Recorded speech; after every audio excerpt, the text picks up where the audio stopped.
Graça e paz mais uma vez aqui com vocês para seguirmos em frente no estudo da carta de Paulo aos Filipenses. Nós estamos na lição Alegria em Ser Conquistado por Cristo. Vimos 4 fatores que Paulo destacou nesse capítulo 3 que foram importantes para o nosso estudo. A falência que Paulo aceitou, as vantagens eclesiásticas, vantagem nacional, vantagem ancestral, parental e religiosa.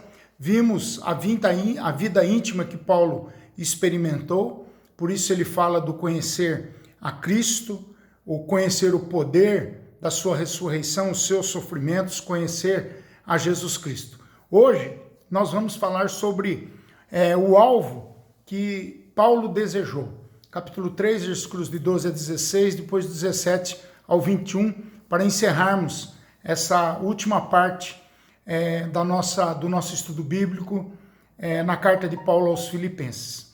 Nós vimos que o conhecimento da pessoa de Cristo que Paulo experimentou foi vivencial. Ele experimentou, foi uma experiência maravilhosa e ele se tornou apóstolo junto aos gentios.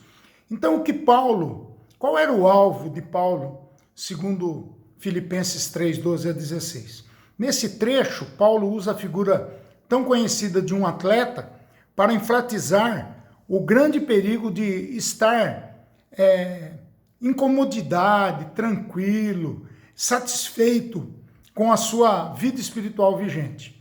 Nunca devemos ficar satisfeitos, mas sim devemos desejar melhorar cada vez mais, conhecer mais de Cristo, ter mais intimidade com Cristo, ter vida de comunhão mais profunda com Cristo, demonstrar um serviço mais dedicado cada vez mais. Então, para enfatizar esse alvo que Paulo tanto buscou, ele descreve 4 aspectos do atleta. Filipenses 3,12, ele diz que a atitude de mente, e depois ele vai falar sobre o esforço, o alvo e também sobre o prêmio. Na atitude de mente, quando o atleta tem uma atitude errada, pensando que é fácil, vou ganhar a corrida sem problemas, ele já está no caminho da derrota, porque não devemos pensar assim. Da mesma maneira e analogicamente, nós não podemos pensar assim. Paulo não fez isso. Não que eu tenha já recebido ou tenha já obtido a perfeição. Olha só como que ele escreve. Ele cria na doutrina da eleição, porque ele fala antes da fundação do mundo, lá em Efésios 1:4, e na doutrina da segurança do crente. Mas não em eleição sem responsabilidade. Não sou perfeito ainda, ele dizia, mas prossigo. Eu olho para o meu objetivo. Eu tenho perspectiva de esperança. O crente vai continuar tendo tentações, vai cair em pecado, e as dúvidas não terminarão. Então, a atitude da nossa mente, muitas vezes, é não crer, é abandonar, é descrer, é achar que as coisas vão dar certo da maneira como que a gente acha, a gente pensa. Mas o que Paulo fala aqui, que nós precisamos de uma mudança de mente. O termo aí é metanoia, mudança de mente. É disso que nós precisamos. Deixar de olhar para o mundo e olhar para Cristo. Deixar de olhar para os valores do mundo e olhar para os valores da Bíblia. Em segundo lugar, ele vai falar sobre o esforço que ele faz para isso.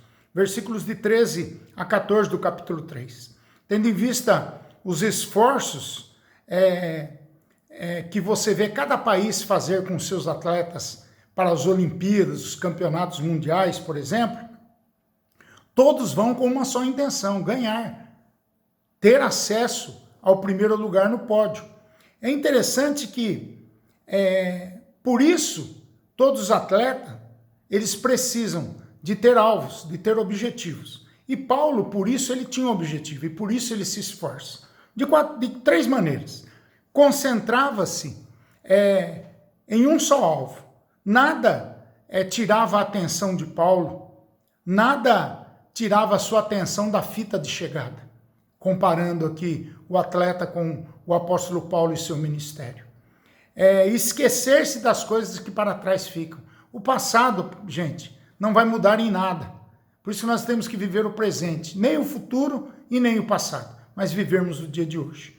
Em terceiro lugar, avançar para as coisas que diante de mim estão. Versos 15 e 16 enfatizam a necessidade de continuamente crescer na vida cristã, sempre avançar, sempre ir em frente, sempre amadurecer, crescer no conhecimento e na graça do nosso Senhor e Salvador Jesus Cristo. Terceiro lugar, 3,14 vai dizer que prossigo para o alvo. Então, para o crente, esse é o alvo, é Cristo. Cristo é o nosso alvo. Não é o céu que é o nosso alvo. O céu é consequência de um dia nós termos sido alcançados por Cristo Jesus. O prêmio também, no versículo 14, é como do atleta. O atleta nunca se esquece do seu prêmio. Então, para a seleção brasileira, para o campeonato mundial, de futebol, de handebol, de beisebol, de basquetebol, de voleibol, não interessa aqui a modalidade. O que interessa é o pódio. O que interessa é você conquistar um lugar no pódio. Né? E às vezes nós brasileiros não gostamos do segundo ou terceiro lugar. Nós brasileiros queremos sempre ser os vencedores. E nem sempre é assim. Paulo fala aqui do prêmio que está esperando como crente. Prêmio da soberana vocação de Deus em Cristo Jesus. Então, quais são as coisas que ficaram para trás e você precisa esquecer a fim de alcançar o pódio, no primeiro lugar do pódio? Ou pelo menos alcançar o pódio. Primeiro lugar, um segundo lugar, um terceiro lugar. Paulo nos ensina atitude de mente positiva, esforço, olhar para o alvo e conquistar o prêmio, como consequência do esforço, da atitude de mente e de olhar para o alvo. Em segundo lugar, no ponto 4 dessa lição, o desafio que Paulo compartilhou, Filipenses 3, 17 a 21. Na conclusão do capítulo 3, são apresentados 3 desafios para a igreja de Filipos. O primeiro deles seria imitar o exemplo de Paulo, 3,17. Sede meus imitadores e observai os que andam segundo o modelo que tende em nós. Ele disse o mesmo aos coríntios, lá em 1 Coríntios 11, 1. Aqui ele fala em Filipenses 3,17, repetindo aquilo que ele já tinha dito aos coríntios. Em segundo lugar, evitar os maus exemplos. Evitar os maus exemplos. Quem são eles? São os inimigos da cruz de Cristo. Versículo 18. Por isso há 3 fatos sobre eles. O destino deles é a perdição, versículo 19. O Deus deles é o ventre, versículo 19. E a glória deles está na infâmia, versículo 19. Então, esse versículo 19 apontam para essas 3 consequências que o ímpio, que é aquele que não crê em Jesus, sofrerá. Fatos inequívocos daquilo que acontecerá àqueles que estão perdidos, para aqueles que não creem em Deus, para aqueles que são infames. Então, a causa é revelada no fim do versículo, visto que só se preocupa com as coisas terrenas. Cuidado, meu irmão, minha irmã, quando a gente se preocupar muito com o dinheiro, muito com as nossas coisas, com o ter, e não nos preocuparmos com o ser. Nós precisamos nos preocupar com o ser boa gente, ser bom cristão, sermos perdoadores, sermos pessoas que olham para o futuro com expectativa e com esperança. Terceiro e último lugar desse quarto ponto é aguardar a pátria celestial e a transformação do corpo. Versículos 3, 20 e 21. Como eu preguei ontem à noite, quando eu disse sobre a segunda vinda de Cristo Jesus. Os filipenses também se orgulhavam, porque Filipos era uma colônia romana, que lhes dava o direito de ser cidadãos de Roma. Todavia, os filhos de Deus devem olhar para cima, porque a verdadeira pátria nossa é a mansão celestial, é a nova Jerusalém, está nos céus.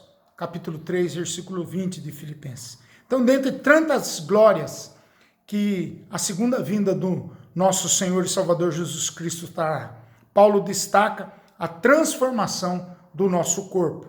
Portanto, aqueles que sofrem com dores, enfermidades, açoites, perseguições, limitações ou incapacidades, melhor dizendo, vão ser lembrados que o nosso corpo de humilhação será transformado num corpo igual ao corpo glorioso de Cristo, conforme o poder que Deus tem de até subordinar a si todas as coisas. Filipenses 3, 21. Que Deus te abençoe. Que Deus coloque em você o alvo que Paulo desejou. Atitude de mente, o esforço, o alvo, o prêmio e o desafio que ele compartilhou com a igreja de Filipos, de imitar o exemplo, de nós imitarmos o exemplo de Paulo e de Cristo, de nós evitarmos os maus exemplos e de nós aguardarmos a tão sonhada pátria celestial e a transformação do nosso corpo.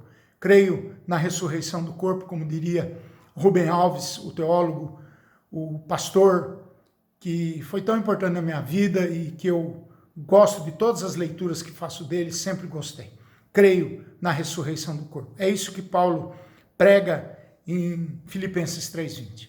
Vamos aguardar a pátria celestial, a renovação, a transformação do nosso corpo. Amém? Vamos orar em nome de Jesus. Pai, muito obrigado pelo estudo dessa manhã. Que o Senhor nos dê um domingo na tua presença, nos abençoando, nos guardando e fazendo com que nós possamos, Pai, buscar ser imitadores de Cristo, como Paulo foi, como Paulo era, Pai. Buscarmos o seu reino, as suas coisas, buscarmos tudo aquilo que é verdadeiro, Pai, tudo aquilo que pode nos ajudar a sermos pessoas melhores amanhã do que fomos hoje. Ajuda-nos, Pai, nessa caminhada. Nós te pedimos, Pai, que o Senhor também olhe por nós nessa pandemia, Pai. Nós estamos ainda perdidos, não sabemos se teremos uma segunda onda. Tenha, Senhor, misericórdia de nós, tenha misericórdia da sua igreja, tenha misericórdia, Pai, da nossa cidade. As eleições estão aí, que o Senhor abençoe, que aqueles que forem aptos, segundo a tua vontade, segundo o teu querer soberano, possam ajudar a nossa cidade a crescer. Que o Senhor abençoe as eleições municipais nesse ano no nosso país, principalmente aqui na nossa cidade. Nós oramos por isso, Pai, em nome do Senhor Jesus. Amém. Tenha um ótimo domingo, em nome do Senhor Jesus. Amém. Forte abraço, um grande beijo virtual para você.